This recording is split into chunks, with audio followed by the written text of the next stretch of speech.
So the Magna Carta came about back in 1215. So it is a very old document, and it provided a modern platform to the provision of human rights and the development of a constitution.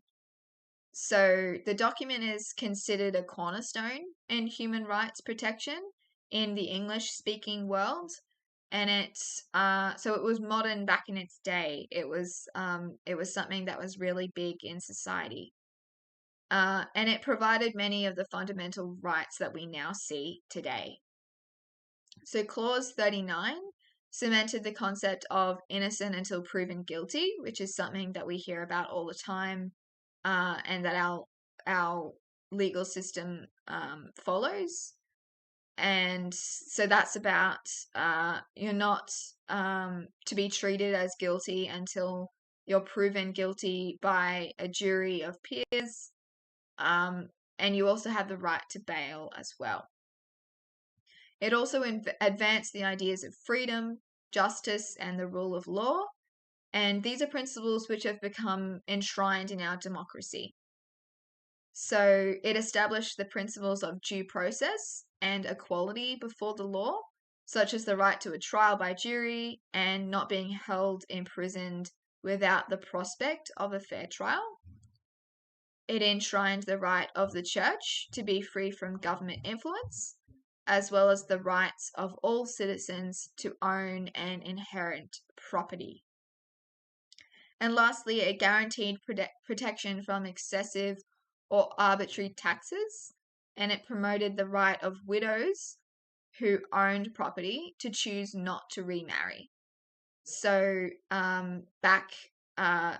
obviously we've had issues with lack of equality in terms of gender, and so this Magna Carta was really pivotal in terms of giving widows who've lost their husbands that right to choose not to remarry, even though they owned property.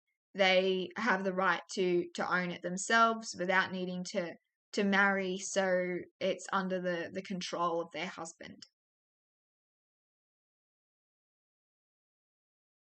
The Racial Discrimination Act 1975, which is a Commonwealth Act, promotes the human right of equality before the law for all people, and that's regardless of race, color, or national or ethnic origin.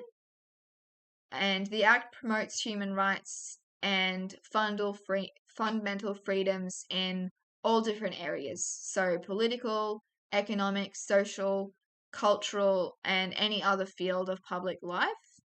So we've got the right to vote regardless of your race, the right to education, and the right to freedom of thought, conscience, and religion.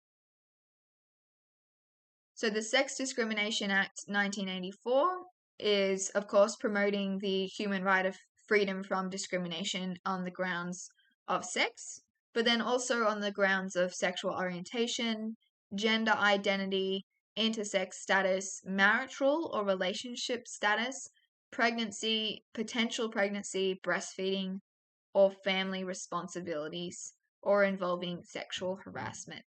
So you can see that again, we've got this idea of different discrimination acts that are based on key issues or key areas where people have faced discrimination before, and in some cases continue to face discrimination. The Disability Discrimination Act promotes the human right of freedom from discrimination for anyone with a disability. So they are protected from discrimination in terms of employment, education, access to services and facilities, and public areas.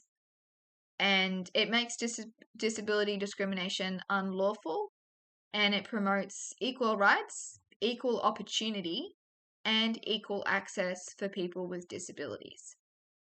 So some examples of disability discrimination that may exist in society. So a school policy that doesn't allow students with disabilities to go on excursions would be an example of disability discrimination. Any insurance policies that have a blanket ban on mental health conditions. A shop that only accepts a driver's license as an ID, and not everyone has a driver's license for various reasons. Not considering a job applicant who uses a mobility scooter or any other sort of tools or devices that they need to function or to get around. Not allowing a staff member to bring their assistance dog to work. So someone who is visually impaired may need an assistant dog to get around and to work. So not allowing them to have that assistance dog would be discrimination. Bullying a staff member with an intellectual disability is also, of course, disability discrimination.